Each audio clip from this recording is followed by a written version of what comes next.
ત્યાં શુદ્ધ જળ છે પણ બાકીની ગંગા સુકાઈ ગઈ છે. જોયું છે ને તમે? સ્નાન કર્યું ત્યાં?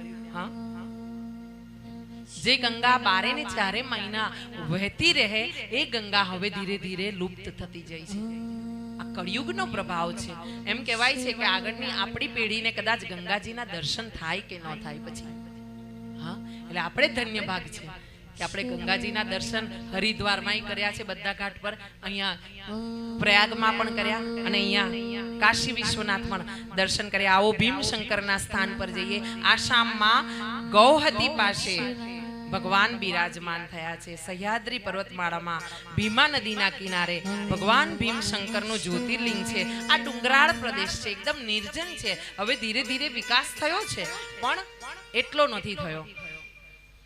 અહીંયા ભગવાન જ્યોતિર્લિંગ સ્વરૂપે વિરાજમાન છે. શિવે ત્રિપુરાસુરનો વધ કર્યો તો. ત્રિપુરાસુરનો વધ કર્યો તો. ત્રિપુરાસુર તમે કથા આપણે સાંભળી, તમને કદાચ ધ્યાન હોય તો. ત્રિપુરાસુર ત્રણેય નગર એક જ રેખામાં આવે ત્યારે શિવજી એમનો નાશ કરી શકે એવા દૈત્ય નો અહીંયા વધ કરવામાં આવ્યો છે. અને એ વધ અહીં થયો હોય અને પછી ભગવાન આરામ કરવા બેઠા છે ત્યારે ભીમક નામના રાજાએ અહીંયા તપ કર્યું છે. તપ કરીને ભગવાન શિવને પ્રસન્ન કર્યા છે. અને ભગવાન શિવ જ્યારે પ્રસન્ન થયા છે ત્યારે ભગવાનને આ રાજાએ ભીમકે કીધું છે કે પ્રભુ એક કામ કરો, તમે જ્યોતિ સ્વરૂપે અહીંયા કાયમ બિરાજમાન થાવ. કળિયુગના લોકો માટે આ દર્શન અમૂલ્ય અને અમોઘ છે. પ્રભુ તમે આ જ્યોતિ સ્વરૂપ તમારું અહીંયા સ્થાપિત કરો. અને ભગવાન જ્યોતિ સ્વરૂપે અહીંયા બિરાજમાન થયા છે. બોલીએ ભીમા શંકર ભગવાન કી જય. અપને અપને માત પિતા કી. આમાં કળિયુગની સાથે સાથે મહાશિવપુરાણમાં એકની જગ્યાએ 2, 3 કથાઓ પણ આપી છે. કથાઓ એવી આપી છે કે કોઈ પણ ભગતને ભગવાન પ્રસન્ન થયા છે અને પછી જ્યોતિ સ્વરૂપે બિરાજમાન થયા છે. એવી બીજી કથા છે. સુતીક્ષ્ણ રાજા છે, અગસ્ત્યના શિષ્ય છે, શિવ ભક્ત છે અને ભીમાસુરનો એમણે અસુરનો વધ કર્યો છે અને એમનાથી પ્રસન્ન થઈને ભોળાનાથે ભીમાસુર તરીકે જ્યોતિર્લિંગમાં અહીંયા પ્રવેશ કરીને જ્યોતિ સ્વરૂપે પ્રભુએ દર્શન આપ્યા છે. અને આમ ભીમાશંકર સ્થાપિત થયા છે. અહીંયા અલગ અલગ કથાઓ અલગ અલગ નામથી આપવામાં આવી છે પણ આપણે એક તત્વને પકડીએ છીએ કે ભગવાન ભોળાનાથ છે, શિવ છે અને એનું જ્યોતિર સ્વરૂપ છે, એનું આત્મલિંગ છે. અહીંયા શ્રી વિશ્વેશ્વર મહાદેવ કાશી વિશ્વનાથની વાત કરવામાં આવી છે. અને જ્યાં બેઠા હોય ને તેની વાત થાય એટલે આપણાને આનંદ તો થાય જ કે આપણે કાશી વિશ્વનાથમાં બેઠા છીએ. અહોભાગ્ય આપણા છે કે જ્યાં બેઠા છે ને એની કથા સાંભળવાની. પહેલા તો જાત્રાએ જતા ને, જે ધામમાં જતા ને એની કથા સાંભળતા, એ ધામમાં જઈને એના ઉપવાસ કરતા, એના ભજન ગાતા એ સ્થાનમાં જઈને લોકો. હવે ભજન ગાવાનો સમય નથી રહ્યો આપણી પાસે. અહીંયા કહેવાયું છે કે ભગવાન કાશી પુરીમાં વિશ્વેશ્વર ભગવાન બિરાજમાન થાય છે. સૃષ્ટિનો પ્રલય થાય છે ને ત્યારે ભગવાન પોતાના ત્રિશૂળ પર આ કાશી નગરીને ધારણ કરે છે અને પાછા સૃષ્ટિની રચના થાય ને ત્યારે કાશી નગરીને સ્થાપિત કરે છે. આવા સદાશિવ કાશી ક્ષેત્રમાં બિરાજમાન છે માં પાર્વતીની સાથે.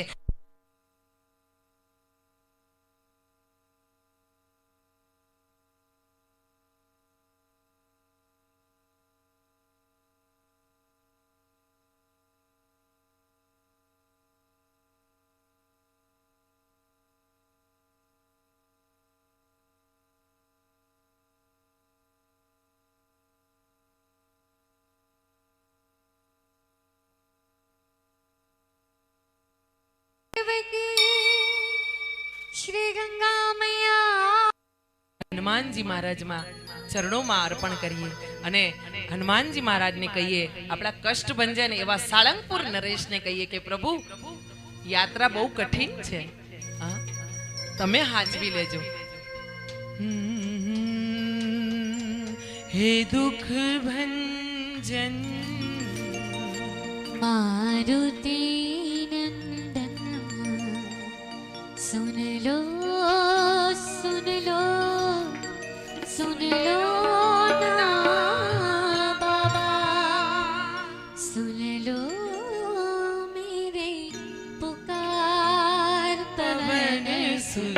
વિનતી બારંબાર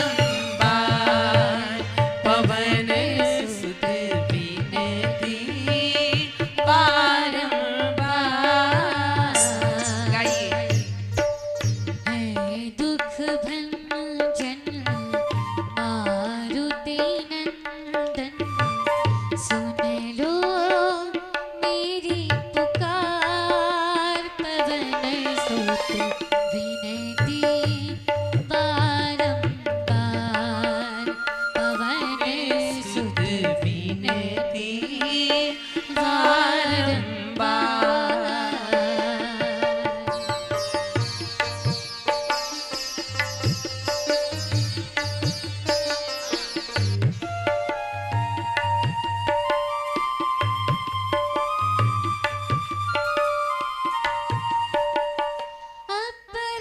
अपरंपार है महिमा तुम्हारी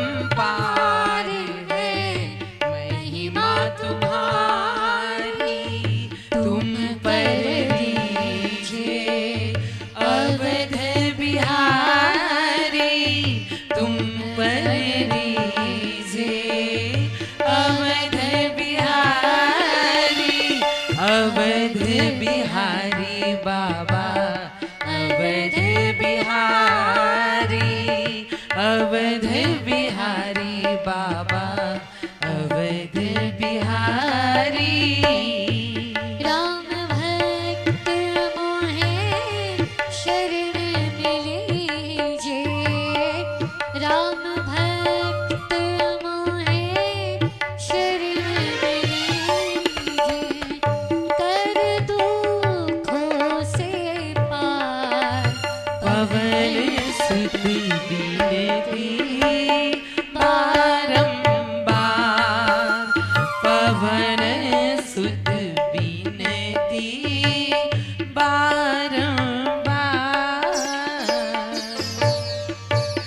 बोलिए हनुमान जी महाराज की जय बोले अयोध्या वाले हनुमान जी महाराज की बोले सालासर नरेश की बोले कष्ट भंजन देव की बोले अकड़ा मुखी हनुमान जी महाराज की बोले अपने अपने मात पिता की जय અકળામુખી હનુમાનજી મહારાજ એટલે 11 મુખી હનુમાનજી મહારાજ સ્વયંભૂ હનુમાનજી મહારાજ અમારા ત્યાં કડોદરામાં બિરાજમાન છે ભવ્ય મંદિર છે ભગવાનનું આખો શ્રાવણ મહિનો હનુમાનજી મહારાજનો મેળો ભરાય છે અમારે ત્યાં અને ભક્તો દૂર દૂરથી આ સ્વયંભૂ હનુમાનજી મહારાજના દર્શન કરવા કડોદરા આવે છે હા અને હું એની શરણમાં છું એટલે ચાલ્યા કરું છું કાલે આપણે જઈશું ને એટલે પહેલા